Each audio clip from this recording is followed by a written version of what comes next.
Namaskar. A warm welcome to the very first session of the first Adhyaya of Sri Bhagavad Gita. We start with the gratitude to the Lord, with whose grace everything is possible. We pray to this Guru Shishya Parampara through which this knowledge is protected and transmitted for generations to reach us. I pay respects to my Guruji, Pujya Guruma, with whose grace I am able to learn the scriptures and share this understanding with you. Start with the prayer. Om Sahana Bhavatu Sahanau Bhunaktu Sahaviryam Karavavahai Tejasvinavadhitamastu ma vidvishavahai. Om Shanti Shanti Shanti. Our scriptures are our hidden treasures. If we dive into it, we will find out solutions to all our problems. The Vedas, which are the fundamental scriptures of our lineage, are the manual which is given by Bhagwan himself to the mankind. It's something like when we go and buy a television, we get a manual of how to use this TV, instructions for use. Similarly, for mankind, how to use this life, how to use this body to achieve the goal. That is what is taught by the Vedas. That's why it is called Apaurushaya.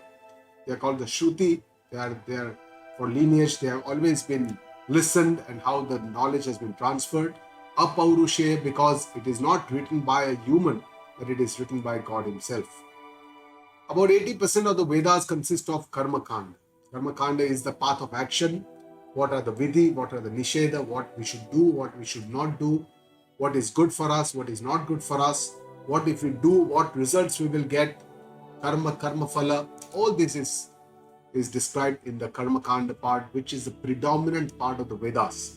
And this is where we get into action along with Dharma.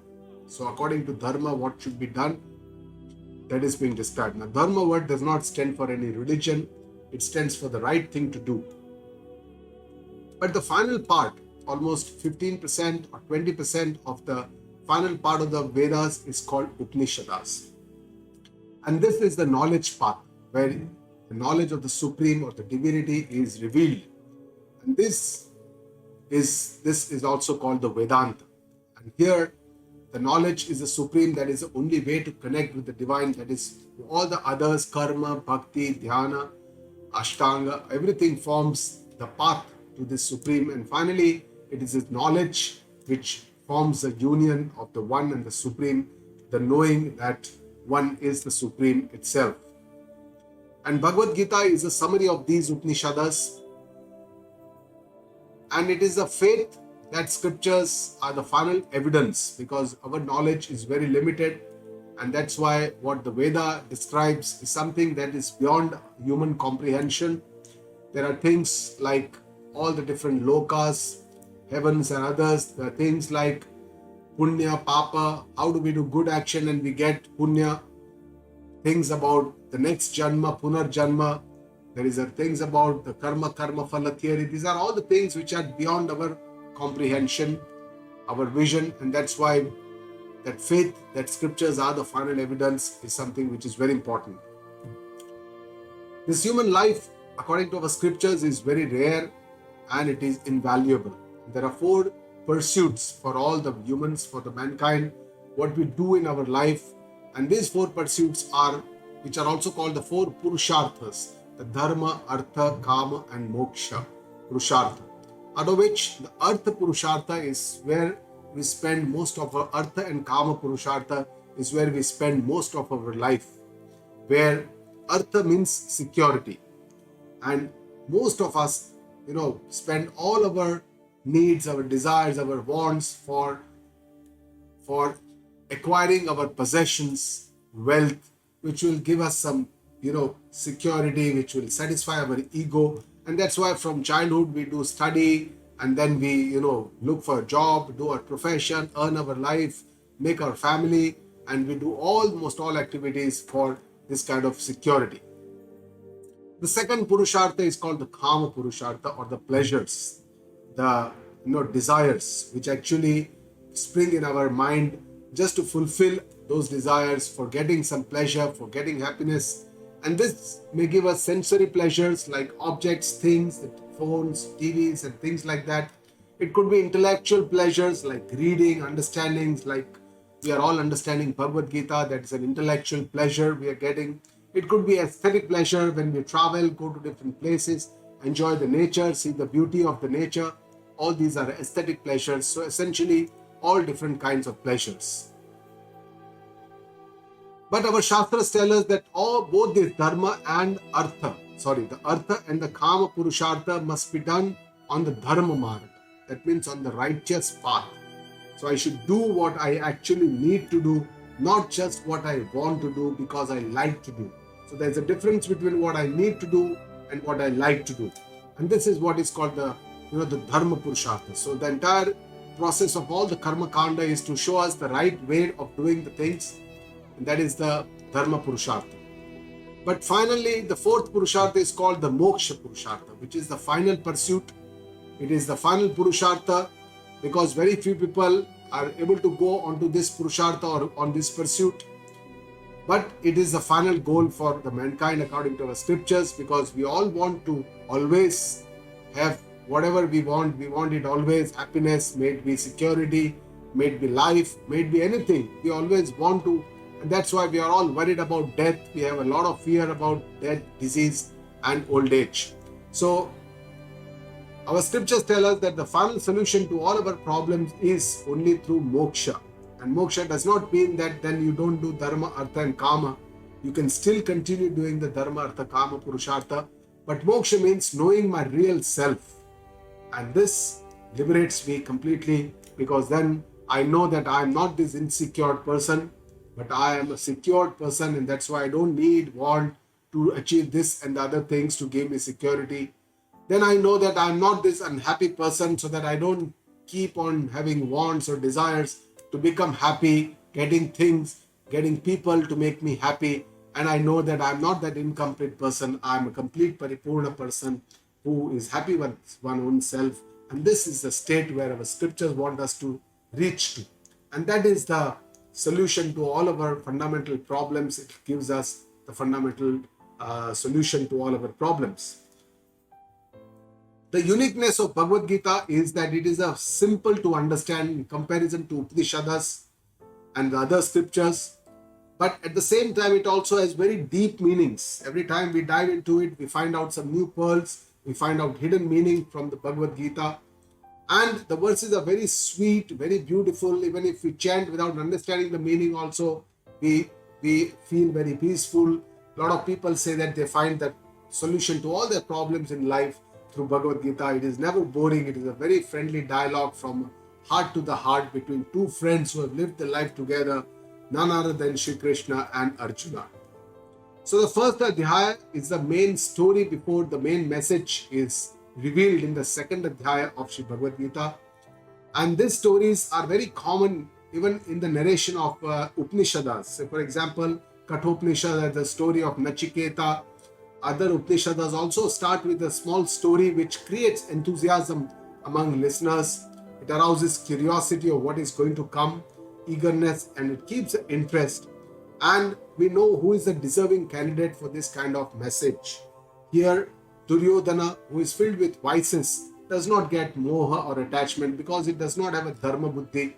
Whereas Arjuna, who has the dharma buddhi, he gets his attachment and becomes a deserving candidate. The purpose of the Bhagavad Gita, the subjects, life issues are several, but out of which the central is the attachment. And our attachment, which leads to our delusion, moha, which causes all the grief, sorrow, sadness in our life, all the disturbances and turmoils in our life, the root cause is attachment. And some of us would say, yes, attachment is very natural to us. I'm attached to my family, I'm attached to my friends, I'm attached to my clients, I'm attached to a lot of things. I love food, I love a lot of things. And what is wrong in attachment? Yes, our scriptures tell us there is nothing wrong in attachment. Natural affinity to our near and dear ones, our friends is good, it is fine. But that affinity should not be very strong. That attachment should not be so intense so that we cannot live without them. We cannot stay without them for a moment. And it should not be by a lot of expectations, so that when these expectations are not fulfilled, we become sad, unhappy. That should not be the... So finding the right balance, the middle path, the path of samatva, is what is expounded in the Geetaji. And this value of the knowledge and its greatness is also described because of this story which comes in the first Adhyaya. The background of the Bhagavad Gita can only be understood if you understand the larger background of the Mahabharata scripture in which Bhagavad Gita is enshrined. So in this scripture, there is this Kuru dynasty. Bhishma is the Pitama, is the grandfather. His son Vichitravirya has two sons. The Pandavas and the Kauravas are the parts of the Kuru dynasty. And the two sons are, the elder one is Dhritrashtra, who is blind. And the younger one is Pandu, King Pandu. Now Dhritrashtra, because he is blind, he is not able to get the kingdom. And that's why the kingdom goes to Pandu, who is able to manage. He gives a lot of respect to Dhritarashtra and governs the kingdom of Hastinapur very well. Pandu has two wives, Kunti and Madri. Pandu was given a curse by one Rishi, and that's why he could not bear children. But because Kunti had some divine, mantras, she could give birth to three sons, Yudhishthira, Arjuna and Bhima, and Madri to two other sons, Nakula and Sahadeva, from the five Pandavas.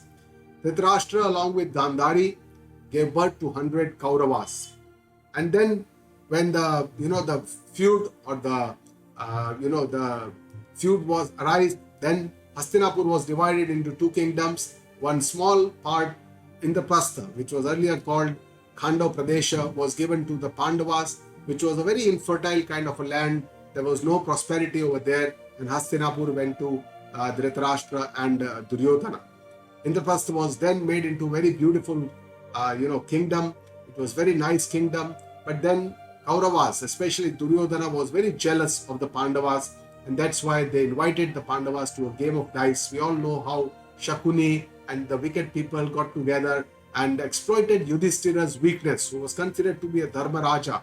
His weakness was exploited in the game of dice, and he had to lose not only himself, all the Pandavas, Draupadi and the kingdom. And then the Draupadi was disrespected. A palace of wax was created where they tried to kill all the five Pandavas, but they exited through a secret road shown by Vidura, and they went into 12 years of exile and 1 year of incognito, that is Ajñatvasa. Now after 13 years, when the Pandavas returned back, they were not given their due kingdom back to them, and this was a great injustice, a dharma to Pandavas when they returned, and this led to the Mahabharata battle. So that is what we need to understand. The significance of Mahabharata is that it's a Dharma Yuddha. It is the Yuddha, it is a battle between not just two warring factions who are cousins, the same family, but it is a war between Dharma and Adharma.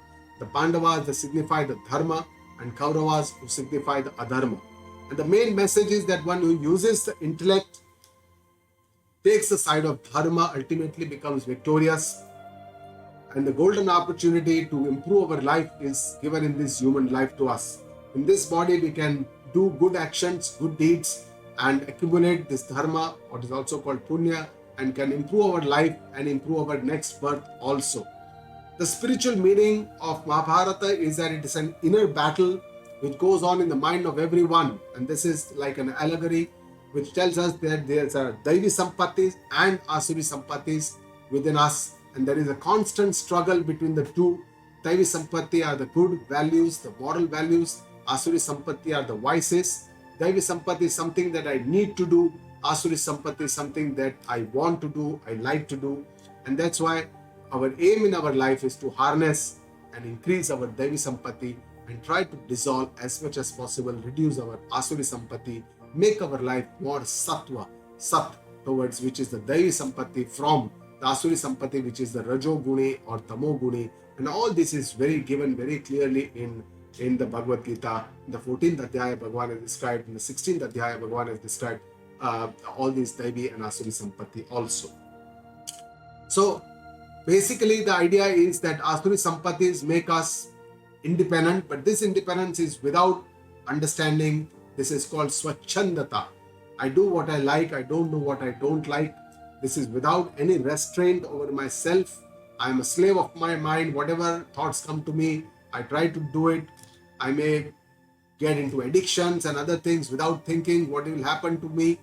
And this gives me an immediate happiness, but later it makes me miserable. And there is a danger of these incessant desires, anger, greed, all this, the danger is very well shown in the Geetaji. Whereas on the other hand, we have to go more towards the Daivi Sampatti, the virtues, which make me independent in a very different perspective, makes me Swatantra, so that I'm not under the influence of my mind, and that gives me a kind of a maturity of my mind, which comes by imbibing these moral values of being kind, compassionate, morality, honesty, simplicity. And this, along with the restraint of my mind, control of my mind, which is a very main part of this Geetaji, it may be difficult initially, but later on it will give me a lot of peace of mind and happiness. And it will not just disturb my mind and the others, but it will not also destroy or disturb the family and the environment. So the first Adhyaya is called Arjuna Vishada Yoga, where Arjuna gets grief, and that is the background of Bhagavad Gita. It is an important Adhyaya because it gives the background, and it should not be neglected, though there is no message of the Lord, but it shows the psychology of both the sides of the Daivi Sampatti and the Asuri Sampatti, essentially, which is there in each person. So we are all, this signifies each people, and it also, most importantly, let me know my mind, where I need to improve, what are kind of values that I nurture. And then there are certain sukshma, subtle things which are important in life, which is we have to be mindful about. And this tug of war between the Daivi Sampatti and the Asuri Sampatti, which goes on, in which Arjuna develops attachment. It is not Duryodhana who develops attachment. And that's why, who is the candidate for this kind of message? The person who has a struggle in our life, and most of us has some kind of a struggle. The person who is confused, who still not decided what to do, is the kind of the person who is the eligible candidate for this kind of a message. And Arjuna's attachment is the root cause of the bondage, and that's why Arjuna becomes the eligible candidate for this message. So it is customary to start Geetaji with a Dhyana Shloka. Om Parthaya Pratibodhitam Bhagavatam Narayanena Swayam Vyasena Prathitam Purana Munina Madhye Mahabharatam Advaitamruta Varshinim Bhagavatim Ashtadashadhyayinim Ambatvamanusandathami Bhagavad Gite Bhavatveshini. So this is essentially a prayer with which we start Geetaji. Om is the one-letter name of the Supreme Divinity. It is a teaching for Partha, Arjuna, by none else than God Sri Narayana, whose avatara, whose incarnation is Lord Krishna. And it is created by Veda Vyasa, who has also created the Purana. And this is created in the Mahabharata, which is included in the Mahabharata. And the message of this is Advaita message, the oneness, the one sense of the reality behind all this existence, the Jiva, Jagata, and the Ishvara. And it is like Amruta. It is like a nectar because it is so sweet. It gives us the ultimate sweetness. It takes away all our pains, miseries, and sufferings. And it is like Bhagavati. It is like consisting of 18 chapters. Amba. Amba means it is like a mother. Bhagavad Gita gives us a motherly love, affection, and message, and teaches us like a mother. And Tvam Anusandadam. Hey Gita, I'm starting to learn, to understand Bhagavad Gita, and with this, and which will destroy Bhavatveshinim, all my miseries, my sorrows, my afflictions, my sufferings. And with this prayer, we start the understanding of Bhagavad Gita. Om Shri Paramatmane Namaha. Atha Arjuna Vishada Yogo Nama Prathamodhyayaha. Dhritrashtra Uvacha Dharma Kshetre Kurukshetre Samaveta Yuyutsavaha Mamakah Pandavaschaiva Kimakurvata Sanjaya. So essentially this starts with Dhritarashtra's question regarding the battle, and this is It is said that this Geetaji started on the 10th day of the battle. This battle went on for 18 days, the Mahabharata battle. But on the 10th day, Bhishma was slain.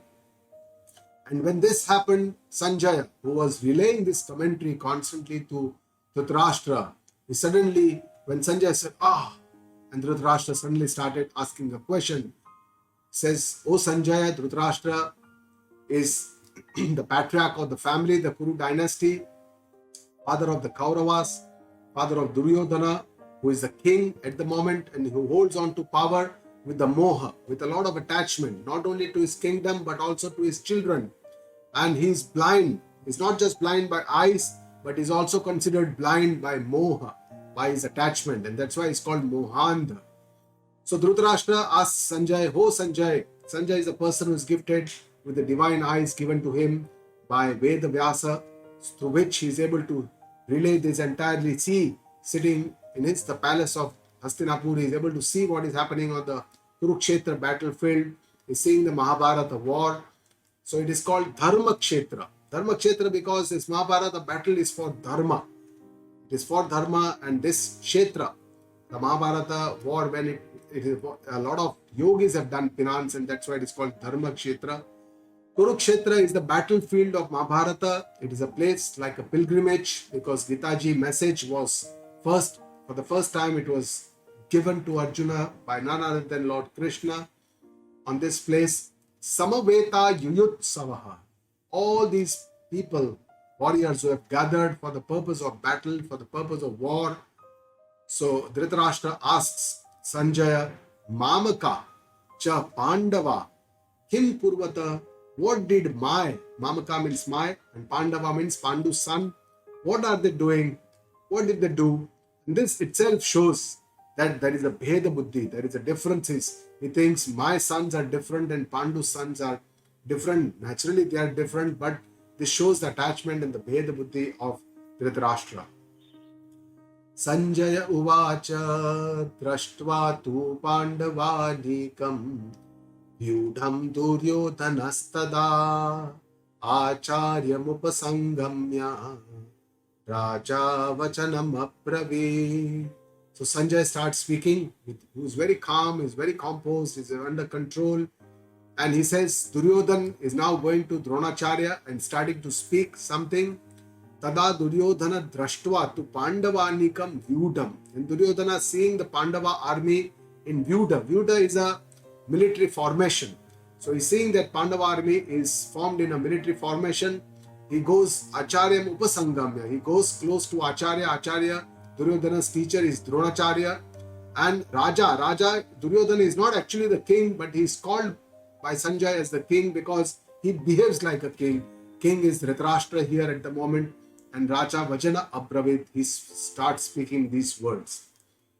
Pashyetam Panduputranam Acharya Mahatim Chamum Vyudham Drupada Putrena Tava Shishyena Dhimata. So Duryodhana tells Drona to see the Pandava army. He says, "Hey Acharya, O teacher, Pashya etam Mahatim Chamum." See this very large army of the Pandu Putra, Pandavas, which is Vyudham, which is arranged in the formation. Actually, the army of Duryodhana was much larger. It was 11 Aksharuhini Sena in contrast to the 7 Aksharuhini Sena of the Pandavas. Essentially, it was a much larger army, but the wicked tendency always tries to show bigger on the other side. Always try to say that I have less and the other party has more. And that is what is the mentality of the wicked person, and that is what Duryodhana is demonstrating here. And he's telling his teacher, Drupada Putrena Tava Shishyena Dhimata. And this army is led by Drupada's son, your intelligent disciple. Dhimata means intelligence, Dhihi is Buddhi, and Shishya is disciple. So the Pandava army was led by the commander-in-chief was Drushtadhyumna. And Drushtadhyumna was Drupada's son, who was actually born to kill Drona. So Drona and Drupada, they had an animosity. Actually, they were childhood friends when they were studying at Bharajvad Rishi's ashram. But then Drona was a Brahmin and Drupada was a king. He became the king, and Drona once when he needed something, he went to Drupada. Drupada insulted him, disrespected him, and he was thrown out of the kingdom. And Drona was very, sad by this.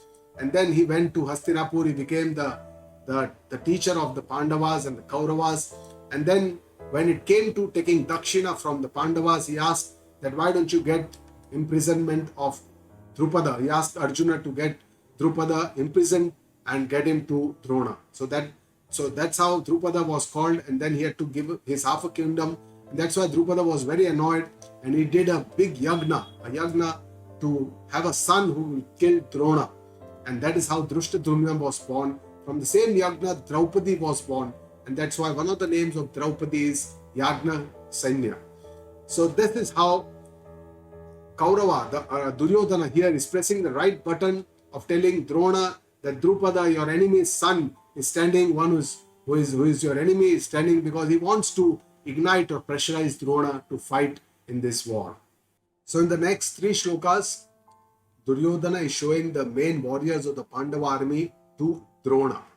Atra Shura Maheshwasa Bhimarjuna Samayudhi Juyudhano Viratascha Drupadascha Maharatha. He says in this Pandava army there are many great warriors. Maheshwasa having great Shura, they are very great people with great bows and arrows. They are very similar, almost all as great as Bhima and Arjuna.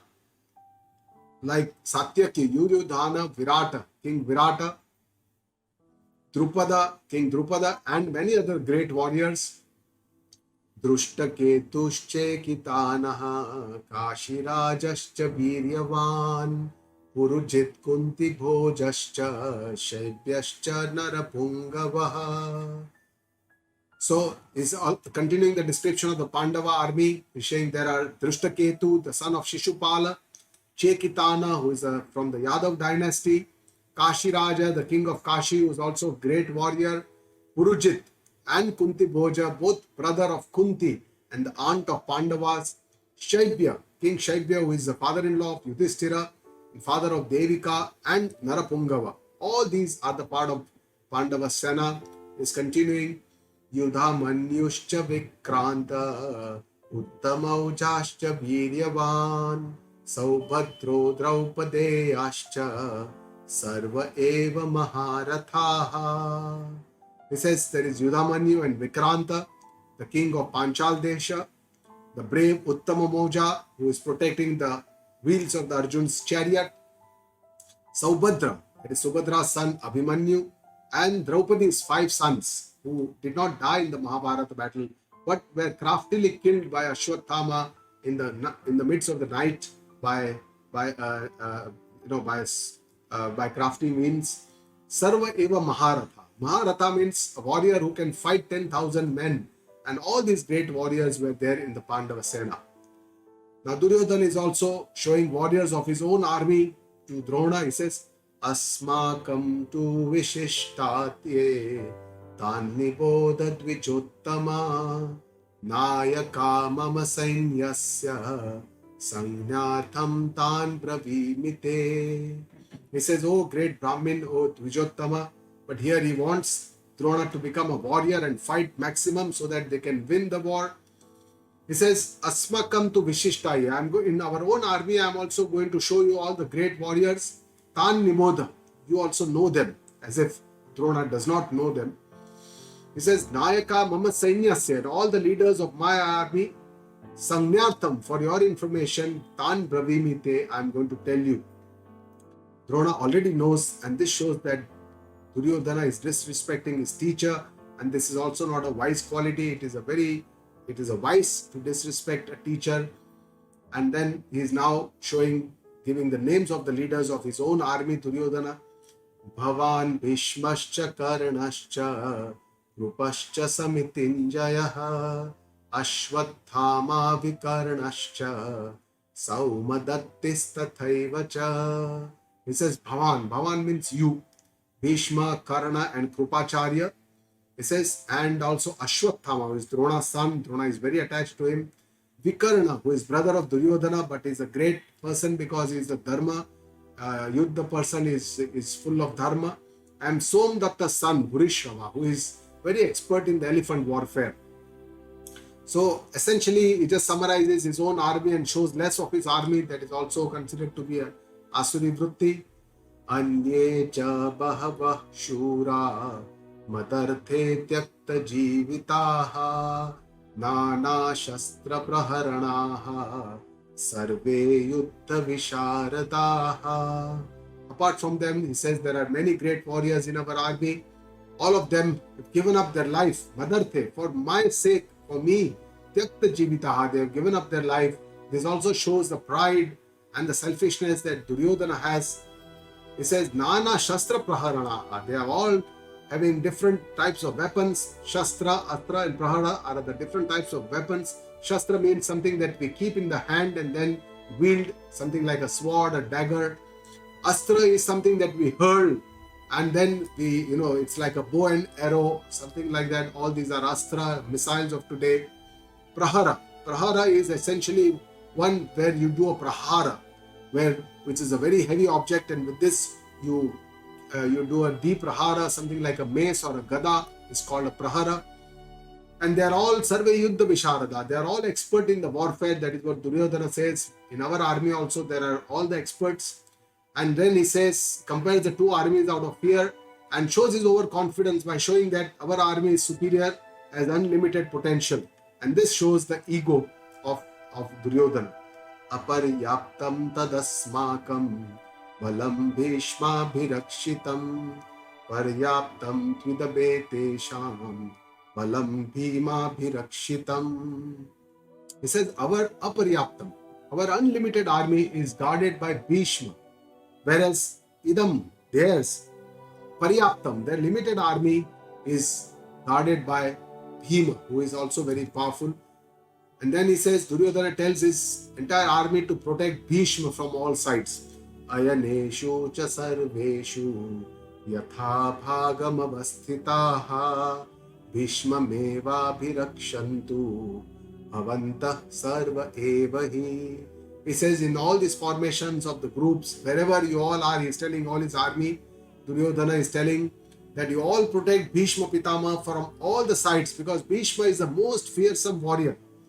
And not only that, he is a great warrior, he is the backbone of the Kaurava army, but he has Ichhamrityu, he has desired death. He can desire his own death. And he has a vow that he will not fight Shikhandi, because Shikhandi was born woman, but then later turned into a male, and that's why he will not do war with a female. And that's why he would not fight Shikhandi. That was his vow. And that's why Duryodhana wanted that Shikhandi should not come in front of Bhishma. And that's why he says, everyone protect Bhishma from all the sides. Tasya sanjayanan harsham guru vruddha pitamaha sihanadam vinadhyuchaihi shankham datmau pratapavan. So then the blowing of conches happens and the war begins. Probably Bhishma Pitama is watching Duryodhana talking to Drona from a distance, and he thinks that now it is time, let us start the war. So he, to please Duryodhana, the eldest guru, the fierce Bhishma, he roars like a lion, Sihanadam, and then blows his conch very loudly, Shankam Dadmau Uchchaihi, very loudly blows his shon, and this actually signifies the starting of the war. And in the war, the strategy is to intimidate the opposite party by blowing, making large noises to, just like even in sports, in a match of tennis and badminton and cricket, there also people employ the same strategy to depress the opposition party. So a loud noise was then created to pressurize the opposition. Tatah shankhascha bhairyascha vanavanaka gomukhaha sahasaivabyahanyanta Sashabdastu mulo bhava. Then all the others blew their conches, which was followed by Bhairya. Bhairya means Nagara, Panava means Dhola, Anaka means Mrudanga, and Gomukha means Ranashinga. So all these different types of drums started beating very loudly, and this created a very large sound, which was a tumula abhavat, a deafening noise, very large noise was created to pressurize the opposition. And then it was a time for the Pandavas now to blow their own conches. Tata shvetair hayair yukte Mahati Syandane Sthitau Madhavah Pandavaschaiva Divyau Shankau Pradhatmatuhu. So then seated on a divine chariot adorned with the white horses, which is a Shweta, white horses, Yuktehi Mahati Sandano Sthitau, Madhava and Pandava, Krishna and Arjuna both, Divyau Shankau, both blow their divine conches. Shri Krishna was the first to blow the conch, and then everyone started to blow their conches. Actually, Bhishma was the commander-in-chief of the Kauravas, so he blew the first conch. But on the Pandava side, Dhritrashtra was the commander. He did not blow the first conch, but Shri Krishna blew the first conch. Probably because Shri Krishna, though was a great warrior who had defeated so many warriors so far in his life, but in Mahabharata Yuddha, he had taken a vow that he will not pick up a weapon. He will just come and become a charioteer of Arjuna. But everybody respected Shri Krishna so much, they were all surrendered to Krishna, and that's why with this respect, Shri Krishna was the first to blow his conch on the Pandava side. And then all the other Pandavas started blowing their conches. Panchajanyam Rishikesho Devadattam Dhananjaya Paundram Dautmau Mahashankham Bhimakarma Vrukodaraha. So Rishikesha, the lord of the senses, blew his Panchajanya conch. Arjuna, he blew his Devadatta conch. Bhima Karma, the Bhima who does great job, Karma, Vrukodara, because he's a voracious eater, he blows his Poundra conch. It's a very large Mahashankha, giant conch, Poundra conch, because he had got this from the king Poundra after defeating him. Adanta Vijayam Raja Kunti Putro Yudhishthiraha Nakula Sahadevascha Subhoshamani Pushpakau. So Kunti's son, King Yudhishthira, who is also called the Dharma Raja, blew his Ananta Vijaya conch. Ananta Vijaya means he's always victorious, because Yudhishthira was the king before, and he had done a lot of yagnas, tapa, even some of the great yagnas he had done, and he had won over so much of wealth, and he was a great king, and in the future also he's going to become a king, and that's why he had Ananta Vijaya conch. Nakula blew his Sugosha conch, and Sadeva is a very learned person. He blew his Mani Pushpika conch. Kashyascha Parameshwasaha Shikhandi cha Maharataha Drushtadhyumno Viratascha Satyakischa Parajitaha. So king of Kashi was a great archer. Shikhandi was the brother of Drushtadhyumna, son of King Drupad, a great warrior. Drushtadhyumna was a commander-in-chief, the king Virata, and Satyaki, who never loses, is a Yadava, disciple of Arjuna. All these also started blowing their own conches. Drupado Draupade Ascha Sarvasha Prithivipate Saubhadrascha Mahabahu Shankhandatmu Pruthak Pruthaka. So King Drupada and 5 sons of Draupadi, Subhadra's great son warrior Abhimanyu, they all started blowing their own conches. And all these conches created a very, very thunderous sound, with which Kauravas were shaken up. Sagosho Dhatra Rashtranam Hradayani Vyadarayata Nabascha Pruthavim Chaiva Tumulo Vyanudanayan. So with such a fierce sound was made that Hradayani Vyadarayat, it pierced the hearts of the sons of Dhatra Rashtranam, the sons of Dhritrashtra. And this thunderous sound, Tumula, very large thunderous sound, which spread across this world, Prithivim cha Nabaha, and it spread across the sky. It was such a large thunderous sound. And with this, now Arjuna also starts preparing for war. Artha Vyavastitan Drashtva Atra Rashtran Kapitvajaha Pravrutte Shastra Sampate Dhanurudhyamya Pandavaha.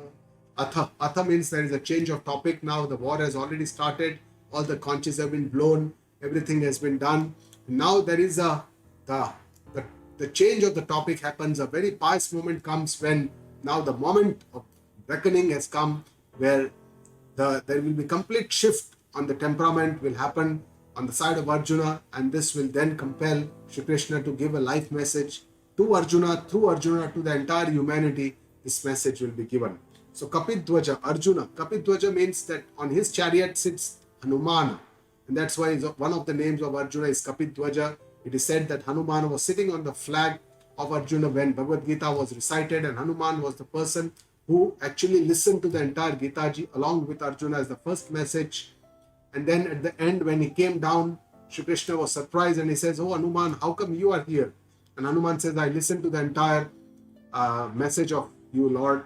And then Krishna says, normally a teacher sits higher up and the student is lower down. It is never that the student sits higher than the teacher in our lineage. That's why Bhagavan Shri Krishna told Hanuman to write a treatise, a commentary on Bhagavad Gita, which he already has written. So properly to visualize the sons of Dhritrashtra, the Kauravas, Arjuna, he says, what he does is he deploys all his weapons, Shastra Sampate, Pravrutte, and he lifts his bow, his Gandiv, which is one of the strongest and the heaviest bow that anyone can have. He lifts his Gandiv and he tells Krishna, who is his charioteer, to take his chariot to the center of the battlefield because he wants to see the Kaurava army. Rishikesham tada vakyam idamaha mahipate Arjuna uvacha senayorubhayor madhye ratham stapaya mechyuta. Mahipate. Sanjay addresses King Dhritrashtra and he tells him that these are the words he says these words to Rishikesha Krishna. So Arjuna now is speaking. Arjuna is telling Shri Krishna, "Oh Krishna, take my chariot to the center of both the armies, Ubhayo Madhye, center of the battlefield. I want to see." And Sthapaya, he says, be steady there. Why? He says, be steady there because he wants to see the opponents, his army, he wants to see with whom he is fighting. Yavadetan niriksheham yodhu kaman avasthitan kairmaya saha yodhavyam asmin rana samudhyame. He says, till I see all those yodhu kaman avasthitan who have gathered here to fight this battle. He says, with whom I have to fight this battle. He says, Asmin Rana Samudyame, in this battlefield, I want to see all these who have gathered, my opponents, I want to see them. Yotse manana veksheham yah etatra samagataha dhatra rashtrasya durbuddhe yuddhe priya chikirshavah. He says, I want to see all those who have gathered here for this battle, who are well-wishers of the sons of Dhritrashtra, and he says they are durbuddhe. Still Arjuna believes that these are having this Kaurava's intellect is distorted. They are durbuddhi, they are wicked people. That is what so far Arjuna believes. Now there will be a twist in the tale after seeing his cousins. Sanjaya uvacha eva mukto rishikesho gudakeshena bharata senayorubhayor madhye stapayitva rathottamam. So Krishna is now taking the chariot to the center. Sanjay speaks. Sanjay says, "O Dhritrashtra, as told by Arjuna, Gudakesha is one of the names of Arjuna because he has conquered his sleep. He is very alert, very agile always. And Shri Krishna parks the divine chariot in the center of both the armies. Rishikesha, Senaya, Ubhayo, in between both the armies, Stapayitva Rathottamam, the divine chariot is parked in the center of both the armies." And then Krishna asks Arjuna to see all these Kauravas. He says, Bhishma Drona Pramukhata Sarvesham cha Mahikshitam Uvacha Partha Pashyetan Samavetan Kuruniti. He says, Iti Uvacha Partha. After saying this, Krishna says, "Oh Arjuna, Kurun Pashya, see all the Kurus." Krishna doesn't say, see all your opponents. He says, see all the Kuruns. Kurus are your cousins. See all the Kauravas in the opposite party.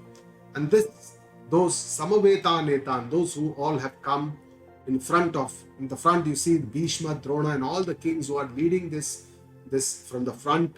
And this actually was the moment which punctured the deflated confidence of Arjuna. And then his vision was completely changed.